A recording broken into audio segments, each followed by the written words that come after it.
You always were the disappointment, Ethan. This house was never meant for you and your little family. Pack your things and leave by the weekend. We don't need you here anymore." Adrian's voice, sharp and condescending, cut through the air. I stood outside the dining room, clutching the doorframe. My breath caught in my throat. Ethan had been pacing, his frustration evident. "I've put up with your arrogance and your endless criticisms for too long," Ethan shot back. "We'll leave, but mark my words, you'll regret this decision." The moment hung heavy in the air as the argument simmered down. My heart ached for Ethan. He had always strived to keep the family together, to fulfill his father's wish, but Adrian's return had shattered the fragile peace we had managed to maintain. As I stepped into the room, Ethan turned toward me, his face a blend of anger and sorrow. "Lila, we need to talk about what's next." Our life had turned upside down since we moved in. 3 months ago, Ethan's father, Harold, had called in a panic. His health was failing, and he needed support. Ethan, ever the dutiful son, agreed despite knowing how fraught the relationship with his mother and brother could be. "Do you remember how reluctant you were, Ethan?" I said softly, trying to offer some comfort. "You weren't sure about moving in, but Harold needed us. You did the right thing." Ethan sighed. "But at what cost, Lila? Adrian's back, and he's making our lives hell. Now we have to uproot our family again." We retreated to our bedroom, which Harold had kindly given us when we moved in. The worn walls and creaking floorboards had since become our little haven of sanity. "Maybe this is our chance to find a place of our own," I suggested, sitting on the edge of the bed. "Somewhere we can finally be at peace." Ethan nodded, though his worry was clear. "We have to think about Logan, too. He's had enough upheaval already. He just started at a new school." Logan, our 17-year-old son, had been adapting well despite everything, but the constant tension in the house wasn't fair to him. "We'll make it work," I said with conviction. "We've been through worse. We can get through this too." Dinner that night was tense. Fiona, our 82-year-old mother-in-law, was her usual stern self, but tried to make small talk. Harold, frail yet kind, only managed a few words, but his eyes spoke volumes of apology and understanding. Adrian sat smugly, as if he had already won. "Lila, could you pass the mashed potatoes?" Adrian's voice oozed mock politeness.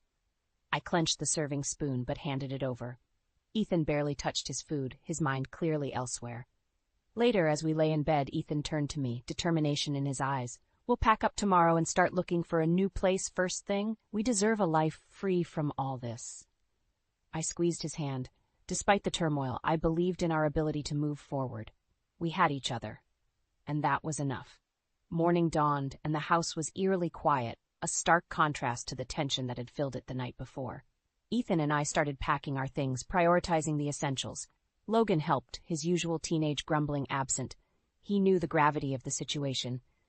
"Do you think we'll find something soon?" Logan asked, folding his clothes into a suitcase.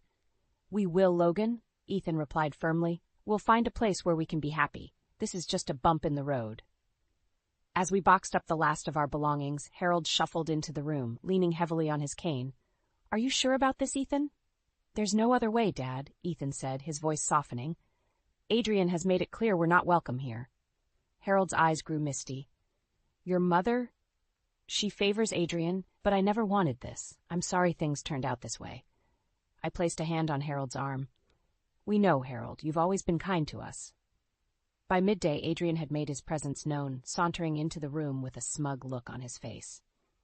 "Need any help moving out faster?" he sneered. Ethan straightened, his fists clenching. "We're handling it, Adrian. Don't worry about us." Adrian laughed. "Oh, I'm not worried, just making sure you don't overstay your welcome." My jaw tightened, but I held my tongue. There was no point in engaging with him. By evening, Ethan's mother, Fiona, appeared in the doorway, her face a mask of indifference. "Dinner's ready," she said curtly. "You might as well eat before you go." The dining room felt colder than usual. Fiona and Adrian seemed to carry on as if nothing had happened, while Harold remained silent, his sadness palpable. We ate quickly, wanting to get the meal over with. "Mom, could you stop pretending everything is fine?" Logan suddenly spoke up, his frustration boiling over. "This isn't fair." Fiona glanced at him, her lips pursed. "Life isn't always fair, Logan. You'll understand when you're older." Ethan pushed his plate away and stood up. Enough. We're done here. We'll be gone by morning. He turned to Harold. Dad, take care. We'll keep in touch. Harold nodded sadly. Take care, son. We finished packing in silence, the heaviness of the situation wrapping around us like a shroud. As night fell, we squeezed into Logan's small room, sleeping on mattresses on the floor. Ethan's voice broke the quiet. Tomorrow, we'll find our new beginning. Remember, Lila, we're stronger together. I nodded in the dark, taking solace in his words. No matter what Adrian or Fiona threw our way, we would face it head on. Our family's bond was unbreakable, and that was more than enough. We arranged a moving van early the next morning and loaded our belongings with a mix of urgency and relief. Ethan arranged for a storage unit while we began our search for a new home. Logan, though visibly weary, kept his spirits high, cracking jokes to lighten the mood. Once we finished, we stood in the driveway, looking at the house one last time. Harold sat on the porch, watching us with a mournful expression. Fiona and Adrian were nowhere to be seen. Take care of yourself, Dad, Ethan called out. Harold nodded, giving a small wave. You too, son. Stay strong. We drove away, leaving behind the web of spite and manipulation. Within hours, we were checking out rental properties, hopeful that a fresh start was around the corner. Meanwhile, back at the house, Adrian began tightening his grip. He demanded the best meals, barking orders at Fiona, and treating Harold like a nuisance. Fiona's earlier coldness towards us was now thawed by Adrian's escalating arrogance, and she grew weary of her once favored son. By the end of the day, Adrian's demands had only increased. Why can't you keep up, Mom? Is it that hard to make a decent meal around here? Fiona sighed, her patience wearing thin. I'm doing my best, Adrian. Maybe you should help out instead of just criticizing. Adrian scoffed. Help out? That's not my job, Mom. That's what you're here for. Harold, watching the growing tension, finally spoke up. Adrian, this isn't right. We need to work together, not tear each other apart. Adrian shrugged off his father's words, continuing his tirade without a care in the world. Back in town, we found a modest house that seemed promising. It wasn't perfect, but it was ours. As we began to settle in, Ethan's phone rang. He frowned at the screen. It's Mom. Are you going to answer? I asked, my curiosity piqued. He hesitated, then picked up. Hello, Mom. Fiona's voice was shaky. Ethan, I need your help. Adrian's, not what I imagined. He's too demanding. Ethan's expression hardened. You made your choice, Mom. You pushed us out. I know, Ethan, but Harold's health is getting worse, and I can't manage everything, she pleaded. Ethan looked at me, seeking my input. I shook my head, firm in my resolve. We can't save everyone, Ethan, and we need to focus on us. He relayed the message to Fiona. I'm sorry, Mom, but we can't come back. We have to think about our family now. Fiona's sigh was filled with regret. I understand. As we ended the call, I hugged Ethan tightly. We did the right thing. They need to face the consequences of their actions. Ethan nodded, his eyes resolute. We have our own lives to rebuild. No more looking back. And with that, we began piecing together the fragments of our new life, basking in the freedom and opportunities ahead, all the while knowing that karma had its own way of setting things right. We settled into our new place quickly. It wasn't luxurious, but it was ours, and that was all that mattered. As we unpacked, the tension began to lift. Logan seemed happier, and Ethan's shoulders were slightly less hunched. Just as we started to feel at home, the doorbell rang. I opened the door to find Adrian standing there, his face twisted in a smug grin. What do you want, Adrian? I asked, barely keeping my composure. Adrian pushed past me into the living room. I've come to see if you're settling in well. Wanted to check up on my little brother and his lovely family. Ethan came out from the kitchen, his eyes narrowing. Get out, Adrian. You're not welcome here. Adrian raised an eyebrow. Is that any way to greet family? I just wanted to see how you're doing. We're doing fine, no thanks to you, Ethan snapped. You have no business being here. Adrian chuckled darkly. Oh, but I do. You see, Mom and Dad are struggling without your help. It's quite entertaining to watch. My blood boiled. How can you be so heartless? They're your parents. Adrian shrugged. They made their bed. Isn't that what you always say, Lila? Ethan stepped forward, his jaw clenched. You've said what you came to say, now leave. Adrian looked around, feigning disappointment. Such a pity. I was hoping for a cozy family reunion. But fine, I'll go for now. Remember, Ethan, you can run, but you can't hide from family responsibilities.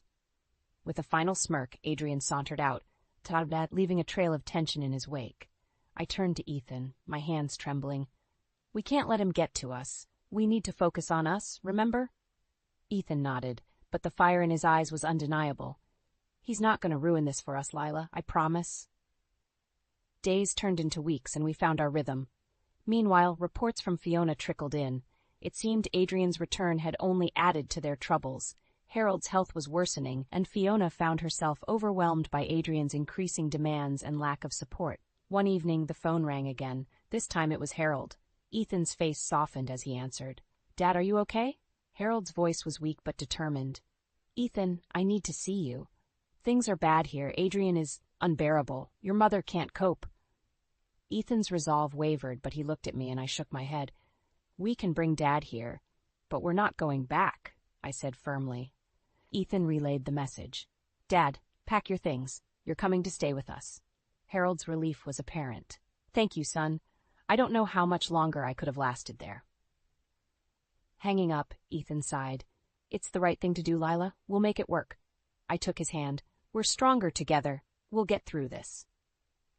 The next few days were a whirlwind as we prepared to bring Harold to our home. Despite the challenges, we held on to the belief that, together, we could face anything, and that, in time, Adrian and Fiona would reap the consequences of their own actions. The day Harold moved in with us marked a significant shift. His presence brought a mix of relief and underlying tension. We rearranged the small living room to accommodate his needs, determined to make him as comfortable as possible. Thank you for taking me in, Harold said, settling into the recliner we had bought for him. Your family, Ethan replied. We look out for each other.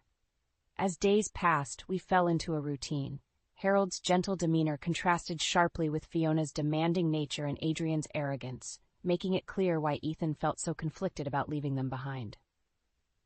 One evening, as we sat around the dinner table, Harold broke the silence. I never wanted it to come to this. Adrian's behavior, it's inexcusable. Fiona, well, she's always had a blind spot for him. Ethan's face hardened. Dad, we all make choices. I just wish Mom had seen the truth sooner. Harold nodded, sorrow etched on his features. I hope she realizes it soon. Adrian's already caused too much damage. The phone rang, cutting through the moment. I answered, my stomach nodding at the sound of Fiona's voice. Lila, it's Fiona. I need to talk to Ethan. I handed the phone over, mouthing, it's his mom, to Ethan. He took it, leaning against the counter. Mom? What is it? Fiona's voice was strained. Ethan, I need your help. Adrian's behavior is out of control. He's draining our finances and refuses to help with anything. I don't know what to do. Ethan took a deep breath. Mom, we've heard about Adrian's actions, but you chose to support him over us. We can't keep fixing your mistakes. But Ethan, I'm desperate, Fiona pleaded. Harold's not there, and I can't manage alone. Ethan's face was set in stone. We're taking care of Dad because it's the right thing to do. But we can't rescue you from the choices you made. You need to figure this out. Tears welled in Fiona's voice. Please, Ethan, I can't do this alone. Ethan's resolve showed no cracks. You have Adrian, Mom. He's your son, too. He hung up, exhaling deeply. We have our own lives to lead, Lila. We can't keep getting drawn back. The next morning, as Harold and I sat on the porch, he looked at me with a sad smile. You've given me a second chance at peace, Lila. No matter what Fiona says or does, you've done more than enough. I squeezed his hand. We're just glad you're here with us. Later, Ethan took Logan out for some father-son time, while Harold and I enjoyed the quiet. The weight of the situation still lingered, but amidst it all, there was a sense of newfound hope and determination. As the sun set, casting a warm glow over our small newfound sanctuary, we felt a glimmer of the future, one free from the past's relentless grip. In those quiet moments, we knew that, despite the chaos behind us, we were forging a path forward stronger than ever before. Life in our new home settled into a calm, manageable routine. Harold's presence was a constant reminder of the past, yet also a testament to the strength of our family. He found peace in the simple joys, afternoon walks with Logan, quiet meals together, and watching old westerns in the evenings. One afternoon, while I was preparing dinner, the phone rang. I answered, recognizing Fiona's strained voice on the other end. Lila, I need to speak with Ethan. It's important. I handed the phone to Ethan, who took it with a look of resignation. Mom, what is it now? Fiona's voice wavered. Ethan, Adrian's situation has gotten worse. His scandals hit the news, and he's lost his job. He's threatening to leave, and we're on the brink of losing the house. I don't know who else to turn to. Ethan's face was unreadable. Mom, we warned you about Adrian, but you chose to ignore us. Now you want us to clean up his mess again? There's no one else, Ethan. Please, we need help. Fiona's voice cracked. Ethan took a long, deep breath. We'll think about what we can do, but don't expect everything to go back to the way it was. He hung up and sat down heavily, looking at me. Adrian's finally facing the consequences of his actions. Fiona wants our help, but I'm not sure what we can or should do. I placed a reassuring hand on his shoulder. We've done our best to help. We need to protect our family now. As the days passed, Fiona's calls became more desperate. Adrian's downfall was public, and his wife had left him, taking what little they had left. The once confident brother now found himself at the mercy of the same parents he'd so easily disregarded when things were good. One evening, while Logan was out with friends, we gathered in the living room. Ethan broke the silence. I've decided we'll help Dad move in with us permanently. We can't do more than that. Harold nodded, looking relieved. I never wanted to be a burden. I just want peace in my last years. The next morning, Fiona called again, her voice heavy with resignation. Ethan, I know I've made mistakes and I've favored Adrian unfairly, but please, understand, we're desperate. Ethan was firm yet kind. I'm sorry, Mom, but Dad's welcome here. As for you and Adrian, you need to find your own way. We can't save you from the choices you made. Fiona's sobs echoed through the phone. I understand. Thank you, Ethan. She hung up, leaving a weight in the air. As we helped Harold settle further into our home, the reality of our decisions sunk in. We had chosen the path that protected our family, though it left Fiona and Adrian to contend with their actions alone. In the end, we found solace in knowing we had done right by those who deserved it, and that, sometimes, life's harshest lessons had to be learned the hard way. Our newfound peace, earned through hardship, was the beginning of a brighter, more hopeful future. The air was crisp as we prepared breakfast that Sunday morning. I could sense a shift in Harold's demeanor. He seemed more content, more at peace. The house, now marked by quiet resilience, felt like a safe haven. As we gathered around the table, Ethan's phone buzzed. He glanced at it, then looked up at us. It's Fiona again. Should I answer? I nodded. It's better to know what's happening, Ethan answered, his voice careful. Hi, Mom. Fiona sounded tired and defeated. Ethan, I understand your decision. I just wanted you to know that Adrian left. He took what he could and disappeared. We're losing the house. Ethan was silent for a moment. I'm sorry, Mom. I hope you find a way to get through this. Maybe reach out for some external help. Fiona sighed. I'm trying, Ethan. I'm trying to make sense of everything. After the call, we ate in silence. Harold finally broke it. You did what you had to do, son. Don't ever doubt that. Ethan nodded. I know, Dad. It's just complicated. Later that day, as Ethan and I sat in the living room, Logan came home from playing basketball. He threw his bag down and flopped onto the couch. Dad, are Grandma and Uncle Adrian okay? Ethan hesitated. They're going through a tough time, Logan, but we've done all that we can. Logan nodded, his young face already showing signs of understanding life's complexities. I hope they figure things out. But I'm glad Grandpa is with us. Days turned into weeks, and our lives settled into a peaceful rhythm. One evening, an unexpected visitor knocked on our door. Ethan opened it to find a disheveled Adrian standing there. What do you want, Adrian? Ethan's voice was cold, filled with the history of betrayal. Adrian looked desperate. I need a place to stay, Ethan. Everything fell apart. I have nowhere else to go. Ethan's jaw tightened. You put yourself in that position. We won't let you bring your chaos here. Adrian's eyes darted around, looking for a way in. Please, Ethan. I've lost everything. I'm your brother. No, Adrian, Ethan replied firmly. You are reaping what you sowed. Leave. Adrian lingered, but the door was shut firmly in his face. Inside, Harold nodded approvingly. Sometimes, tough love is the only way. As we settled into a movie that evening, the weight of our decisions felt lighter. The consequences of Adrian's actions were his to bear alone. In the coming months, we experienced a sense of peace and stability that had long eluded us. Logan excelled in school, and I found joy in a part-time job at the local community center. One evening, as Logan prepared for a college visit, Harold looked around the dinner table and smiled. It's good to see everyone thriving. Ethan squeezed my hand under the table. We've come a long way and learned a lot. We're stronger than ever.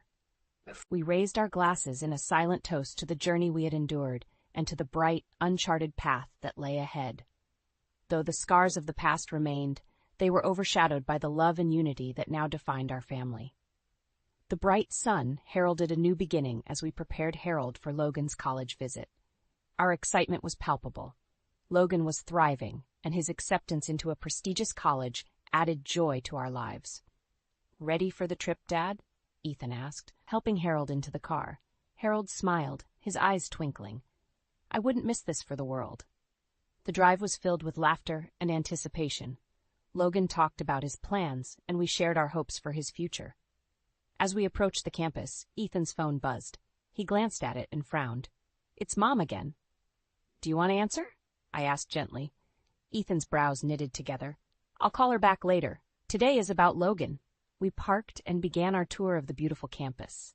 Logan's eyes sparkled with excitement, and Harold's enthusiasm was infectious.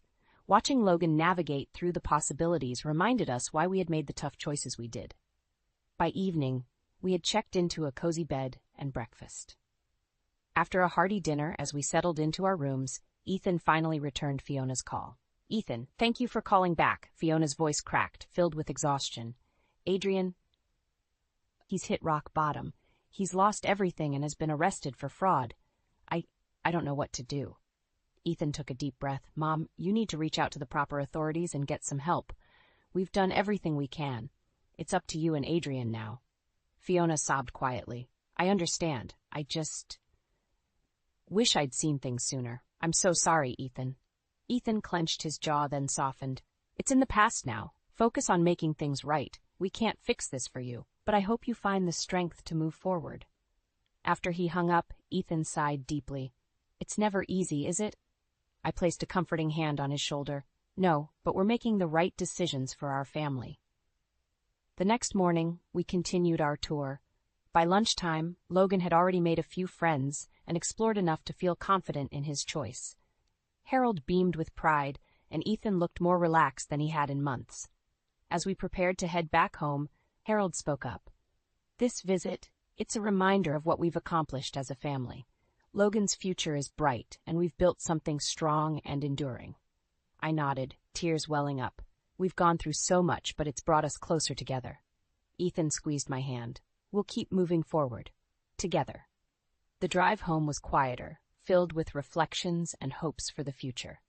As we pulled into the driveway, it felt like returning to a sanctuary, a place we had fought for and earned. We helped Harold inside and settled back into our routine. The weight of the past had lifted, replaced by a sense of peace and anticipation for the future.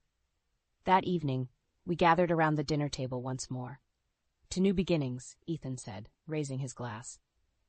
"To new beginnings," we echoed, clinking our glasses together.